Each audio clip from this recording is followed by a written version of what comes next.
श्री सीतानाथ समारंभां श्रीरामानन्दार्य मध्यमाम् अस्मदा आचार्यपर्यन्तां वन्दे गुरुपरम्परां। जय श्री सीताराम। सभी को सादर जय श्री राम। जैसा कि आज आप लोग जान ही रहे हैं, द्वादशी है। कल हमारी मोहिनी एकादशी पड़ी थी, तो आज दास कुछ एकादशी पर ही बोलने के लिए आपके समक्ष प्रस्तुत हुआ है। तो एकादशी के बारे में ही दास आपको निवेदित करेगा। तो सबसे पहले तो हम जानते हैं कि एकादशी व्रत क्या है। एकादशी व्रत की हमारे जितने भी सनातन धर्म के शास्त्र हैं, सब में अपार अपार महिमा गाई गई है, जिसका कोई बेड़ा पार नहीं है। यहाँ तक कहा गया है कि यदि व्यक्ति कोई और व्रत करे ना करे उसका दोष नहीं है, पर यदि वो एकादशी का व्रत नहीं करता तो उसका दोष होता है। और जितने व्रत होते हैं उनको आप करिए ना करिए, आपकी इच्छा, उस पर आपको दोष का भागी आप नहीं होंगे। पर यदि एकादशी का व्रत नहीं करते हैं, एक अकेला इस व्रत को ना करने से आप दोष के भागी होंगे। तो वैष्णव में तो हमारे यहाँ जैसे कि दास वैष्णव है, तो वैष्णव में तो हमारे यहाँ 3 निष्ठा बताई गई है कि वैष्णव के अंदर 3 निष्ठा होनी चाहिए। वे 3 निष्ठा आप परिचित होंगे, आप सब लोग। पहली निष्ठा नाम निष्ठा होती है, भगवान के नाम में निष्ठा, अनन्य निष्ठा होनी चाहिए कि भगवान का नाम जो है वो सब कुछ देने वाला है। दूसरी निष्ठा तुलसी महारानी में निष्ठा, तुलसी जी को नित्य प्रतिनित्य सिंचन का करना, उनका सेवा आराधना करना। और तीसरी निष्ठा जो हम लोग के यहाँ होती है वो एकादशी की होती है। एकादशी के बारे में मैं आपको एक छोटी सी कथा सुनाता हूँ, जो आपको वारकरी संप्रदाय में मिल जाएगी। भक्त प्रवर श्री नामदेव जी के महाराज के प्रकरण में उनकी क्या निष्ठा थी एकादशी की, उसके बारे में आप सब समझेंगे। एक बार की बात है, नामदेव जी एकादशी का व्रत थे। तो वे व्रत थे ही, मतलब शाम का समय था, तो भगवान ने उनकी एकादशी व्रत की परीक्षा लेना चाहे कि देखें उनके अंदर कितनी निष्ठा है एकादशी को लेकर। तो भगवान विट्ठलनाथ जो थे वो एक बूढ़े ब्राह्मण का वेश बनाकर उनके द्वार पर आ गए। और वे जब उनके द्वार पर आए तो बहुत ज़्यादा खांसते हुए और हिलते डुलते डंडा लेके आए और वहीं पे आके गिर गए। और जब गिर गया तो कहार के मतलब दुख में, जैसे आदमी बहुत भूखा होता है, तो उन्होंने कहने लगे मतलब कि मुझे कुछ खाने के लिए चाहिए। तो नामदेव जी ने कहा कि आज तो एकादशी है, दास ना कुछ खाएगा, ना मतलब दास अन्न ना खाएगा, ना किसी को निवेदित करेगा, क्योंकि एकादशी के दिन ना अन्न खाया जाता है ना किसी को दिया जाता है। ये दोनों बातें ध्यान रखनी होगी। पहला तो आप स्वयं खाएं ना, और दूसरा आप किसी को देना। तो उन्होंने कहा कि नहीं, 90 वर्ष से ऊपर के जो वृद्ध होते हैं उनके लिए एकादशी मान्य नहीं होती, मतलब ये एकादशी रहें चाहे ना रहें बराबर होता है। और 5 साल से छोटे बच्चे, इनके लिए भी मान्य नहीं होती है। तो वो बूढ़े वृद्ध जो भगवान के रूप में, भगवान जो वृद्ध के रूप में आए थे, उन्होंने कहा कि मैं 90 वर्ष से भी ऊपर हूँ, 125 वर्ष मेरी आयु है, और यदि तुम मुझे कुछ खाने के लिए नहीं दोगे तो मेरे प्राण अभी निकल जाएंगे यहीं पे, और तुम्हें ब्रह्म हत्या लगेगी, क्योंकि तुम्हारे द्वार पे एक ब्राह्मण जो है वो मरेगा तो तुम्हें ब्रह्म हत्या लगेगी। तो उन्होंने कहा कि मैं उस ब्रह्म हत्या को लेने के लिए तैयार हूँ, यदि ये लगती है तो लगे, लेकिन मैं अपना निष्ठा, अपनी एकादशी की निष्ठा को नहीं भूलूंगा। आपको मैं पयो दे सकता हूँ, दूध दे सकता हूँ, दही ले लीजिए। लेकिन उन्होंने मतलब बहुत समझाया कई प्रकरणों से, लेकिन वो नहीं माने। वो कहे नहीं, मैं खाऊंगा तो यही खाऊंगा। तो कहीं तो आप क्या खाना पसंद करेंगे? तो उन्होंने कहा कि मैं दाल भात, जैसे हम लोग के यहाँ दाल भात कहते हैं, का दाल भात और कढ़ी चावल ये खाना पसंद करूँगा। तो जब नामदेव जी ने नहीं दिया, कहा नहीं मैं नहीं, आपको नहीं दे पाऊँगा, क्योंकि आज एकादशी है, मैं नहीं लूँगा ना खाऊँगा। तो वे कहार के खा के वहीं पे मतलब गिर गए और गिर के मरने की एक्टिंग करने लगे। बूढ़े ब्राह्मण जो भगवान विट्ठलनाथ जी थे वे ऐसा किए। तो उनके आसपास के जो जन थे वो सब देख रहे थे। उन्होंने देखा तो उन्होंने सबने कहने लगे कि आपको ब्रह्म हत्या लग गई, आपके द्वार पे एक ब्राह्मण मर गया और आपको इसका प्रायश्चित करना पड़ेगा, तभी आप ठाकुर सेवा के अधिकारी हो सकते हैं। क्योंकि हम लोग के यहाँ ये बताया जाता है कि यदि आपको कोई भी दोष लग जाता है, जैसे ब्रह्म हत्या हो गई, गौ हत्या हो गई, इसका आपको दोष लगता है, तो इसके प्रायश्चित के बाद ही आप ठाकुर जी की सेवा ना कर सकते हैं, अन्यथा दोष में सेवा ठाकुर जी की नहीं होती है।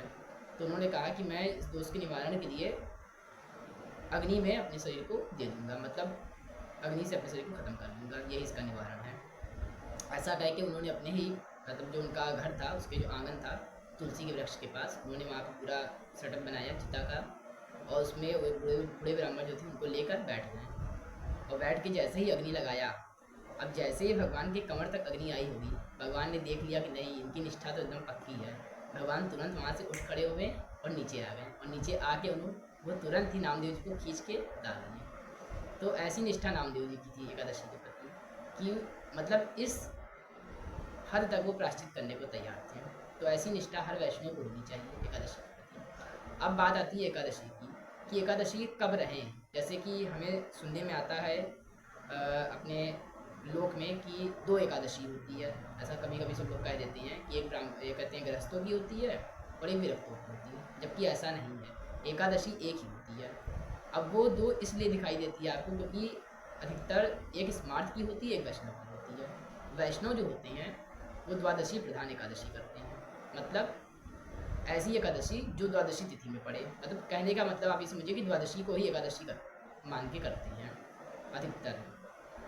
कोई कोई एकादशी ऐसी होती है जो एकादशी को ही पड़ती है, तो वो वैष्णव और स्मार्ट दोनों साथ में करते हैं। लेकिन कोई कोई एकादशी ऐसी होती है, इसको आप हमारे आचार्य प्रवर से जानेंगे। हमारे आचार्य प्रवर श्री रामानंदाचार्य जी महाराज जो थे, जो स्वयं राम जी के अवतार थे, वे बताते हैं कि वैष्णव को दशमी विद्या एकादशी नहीं करनी चाहिए, अर्थात जब सूर्य उदय काल में दशमी लगी हो और फिर उसके बाद एकादशी लग रही हो तो वो दशमी विद्या एकादशी होती है, वो वैष्णव के लिए त्याग नहीं होगा, वो वैष्णव को नहीं करनी चाहिए।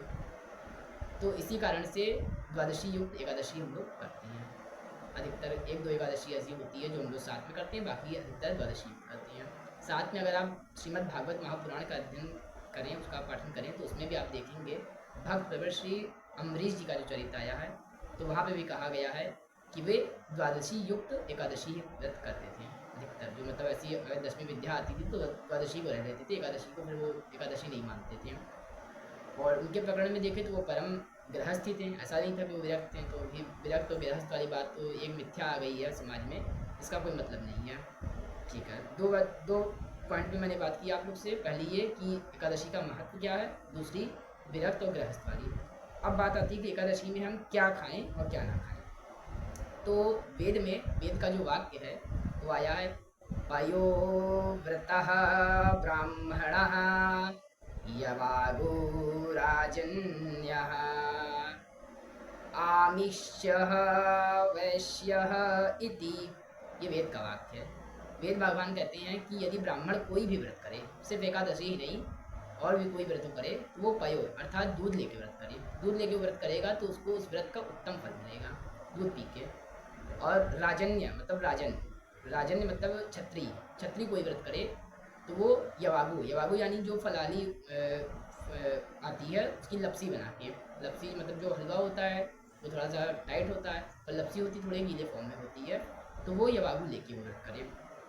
और वैश्य वर्ण के जो लोग हैं वो आमिष अर्थात छेना या मलाई, छेने की जो दूध की जो मलाई बनती है, छेना बनता है, वो लेके व्रत करें। तो इसका भी कारण बताया गया कि ब्राह्मण जो है अधिकतर मतलब वे जब पारायण रहते हैं, पूजा पाठ में रहते हैं, तो उनका दूध से काम चल जाता है। क्षत्रिय क्या है, क्षत्रिय को मतलब गौ रक्षा करनी है, जैसा कि गीता जी में भगवान कहते हैं कि क्षत्रिय के 2 कर्म है, गौ रक्षा और राज रक्षा।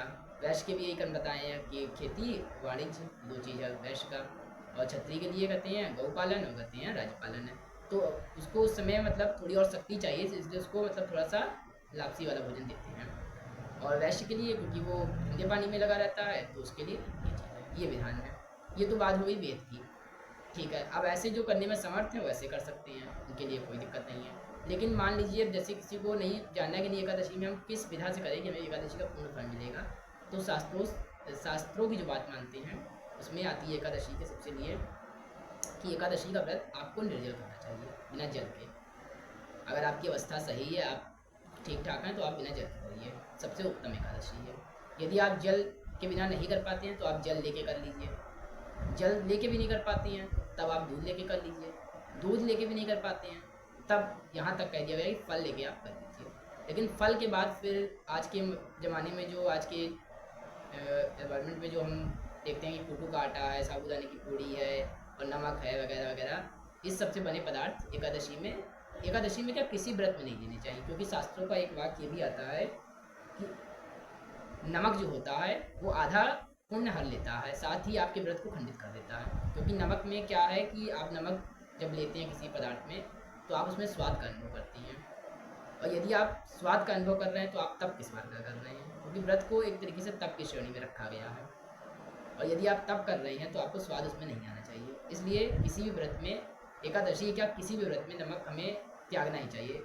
अब उसमें आप चाहे समुद्री नमक त्यागिए चाहे सेंधा नमक त्यागिए, नमक का पूर्ण त्याग है। कई लोग क्या करते हैं कि समुद्री नमक कहते हैं कि ठीक है समुद्री नमक नहीं लेंगे लेकिन सेंधा नमक ले सकते हैं, जबकि ऐसा कुछ नहीं। नमक का शास्त्रों में त्याग बताया गया है कि नमक का लेना ही नहीं, क्योंकि उसमें आपको फिर स्वाद आ जाएगा, स्वाद आएगा तो फिर आपका व्रत नहीं होगा, फिर आप दूसरों के लिए कह सकते हैं कि मैंने व्रत था। ठीक है, तो अब एकादशी व्रत के लिए आपको क्या करना है कि सबसे पहले तो आप दशमी के दिन एक दिन पहले शाम के टाइम आप भोजन मत लीजिए। तो हम लोग गोधली वेला में भोजन लेते हैं, उस भोजन का त्याग करिए, जिसको हमारे साधु शाही भाषा में ब्यारू कहा जाता है, आप लोग अगर सुने हो तो उसका त्याग करिए। और उसके बाद फिर आप अगले दिन सुबह उठ जाइए, ब्रह्म मुहूर्त में करावलोकन करिए, जैसे भी हम उठते हैं करावलोकन करते हैं, पाद स्पर्श करते हैं, सब करके अपना उसके बाद ध्यान, मतलब भगवान को थोड़ी देर ध्यान करके अपने नित्य कर्म से निवृत्त हो जाइए। तत्पश्चात आप हाथ में ऐसे आचमनी अपने पास कर सकते हैं। हर भक्त को अपने पास आचमनी ऐसी रखनी चाहिए, क्योंकि इसका उसको हर पूजा पाठ में काम करता है। ठीक है, तो आप ऐसे आचमनी रख सकते हैं, और आचमनी रख के आप क्या करेंगे कि संकल्प जैसे होता है, कोई भी काम करने चलते हैं तो उसके लिए हमें संकल्प लेना चाहिए। बिना संकल्प के हमारा काम वो पूर्ण नहीं माना जाता है, पूर्ण भी नहीं माना जाता है, उस काम में रुकावटें भी आती हैं। जब हम संकल्प ले लेते हैं तो हमारे अंदर एक उस काम को लेके दृढ़ संकल्पता आ जाती है कि नहीं हमें ये काम करना ही है, तो संकल्प लेना बहुत आवश्यक होता है। तो ऐसे आप आचमनी में हाथ में ऐसे जल ले लेंगे, हाथ की पोजीशन आपकी ऐसी रहेगी, आपने आचमनी में जल ले लिया और आप संकल्प बोलिए। अगर आप संस्कृत में बोल सकते हैं तो बहुत अच्छा है, संस्कृत में नहीं बोल सकते हैं, नहीं बोल सकते हैं तो हिंदी में भी बोल सकते हैं। पहले मैं आपको संस्कृत में बोल के दिखाता हूँ, फिर हिंदी में बताता हूँ। सबसे पहले आप भगवान विष्णु का नाम लेंगे, तो हरि ओम ओम तत्सत् श्रीमद्भगवतो महापुरुषस्य विष्णुराज्ञया प्रवर्तमाने अस्मिन् ब्रह्मांडे भूलोके जम्मूद्वीपे भारतखंडे ब्राह्मणस्य द्वितीयपरार्धे श्री श्वेतवाराह कल्पे, ये जो कल्प चल रहा है इसका नाम श्वेतवाराह कल्प है। वैवस्वत मनवंतरे अष्टाविंशतमे, ये कलयुग का 27वां कल्प चल रहा है। मतलब इसके पहले 27 बार कलयुग आ चुका है, 28वां चल रहा है। अष्टाविंशतमे युग चतुष्टे कल युगे कलि प्रथम चरण उसका चल रहा है। अमुक स्थाने, तो अमुक स्थाने में आप अपने जहाँ पे आप बैठे हैं इस समय उसका नाम ले सकते हैं। जैसे मैं अभी हूँ लखनऊ में जानकीपुरम गार्डन में, तो मैं कहूँगा अमुक स्थाने जगह जानकीपुरम गार्डन लखनऊ। फिर अमुक मासे, तो जो मास चल रहा होगा तो वैशाख मास चल रहा है अभी, तो वैशाख मासे। जो पक्ष चल रहा होगा शुक्ल पक्ष चल रहा है, शुक्ल पक्ष है। तिथि एकादशी तिथि है तो एकादशी तिथि। अमुक वासरे, वासरे में जो जैसे आज सोमवार है तो सोमवासरे। अब इसके बाद अपने गोत्र का उच्चारण करना, तो अहम अमुक गोत्रो हम, तो कहेंगे भारद्वाज गोत्रो, मैं भारद्वाज गोत्र का हूँ तो भारद्वाज गोत्र। अपना नाम लेना है, नमन शर्मा हम श्री सीताराम प्रीत्यर्थे। अब इसके बाद आप इसमें अपने हिसाब से लगा सकते हैं, जिस भी देवी देवता की आप आराधना करते हैं। मान लीजिए आप श्री सीताराम जी के भक्त हैं तो आप कहेंगे श्री सीताराम प्रीत्यर्थे। लक्ष्मी नारायण के हैं तो श्री लक्ष्मी नारायण प्रीत्यर्थे। राधा कृष्ण के हैं तो श्री राधा कृष्ण प्रीत्यर्थे कह के श्री राधा कृष्ण प्रीत्यर्थे अहम एकादशी व्रत करिष्ये, ऐसे कहा कि इस पात्र में जल आपको अलग से पात्र में जल छोड़ देना है, इतना कर लेना है। साथ में आप जल के अगर थोड़ा सा दूर्वा मिल जाए आपको तो दूर्वा रख लीजिए, थोड़ा अच्छा रख लीजिए, थोड़े फूल रख लीजिए। ये कह के आपको संकल्प लेना, सर्वप्रथम संकल्प लेके भगवान के सामने आपको संकल्प आपका हो गया। अब आपको अपना व्रत स्टार्ट करना है। अब जब आप व्रत करेंगे तो जो विधा मैंने आपको बताई है कि एकादशी वाले दिन आपको कुछ नहीं लेना, फल दूध और जल पे आपको रहना है। अगले दिन द्वादशी को जब पारण करेंगे तो एक टाइम आप कहते हैं, द्वादशी को जब पारण करते हैं तो उस समय आप अन्न लेकर पारण कर सकते हैं सुबह। अब पारण का जो समय होता है प्रथम पहर होता है, दूसरा पहर होता है 6 से 9 का जो टाइम होता है वो सबसे उत्तम बताया गया है। 6 से 9 का दूसरा पहर जो होता है ये सबसे बढ़िया होता है। इस पहर में आप व्रत का पालन कर सकते हैं। अधिकतर इसी पहर में व्रत का पालन हो भी जाता है। कभी कभी क्या होता है कि थोड़ा सा कहीं लेट हो जाता है तो वो देश काल के अनुसार है, उसमें आप अपना देख सकते हैं, लेकिन इसमें कर देना चाहिए। व्रत का पालन करने के बाद आपको फिर जो 2 टाइम का भोजन होता है दिन का और शाम का वो नहीं लेना, उसकी जगह आपको फलाहार लेना है। ऐसे करके तब आपका जाके एकादशी का व्रत कंप्लीट होता है। और एकादशी की क्या महिमा है, क्या निष्ठा है, ये मैंने आपको शुरू में बता ही दिया।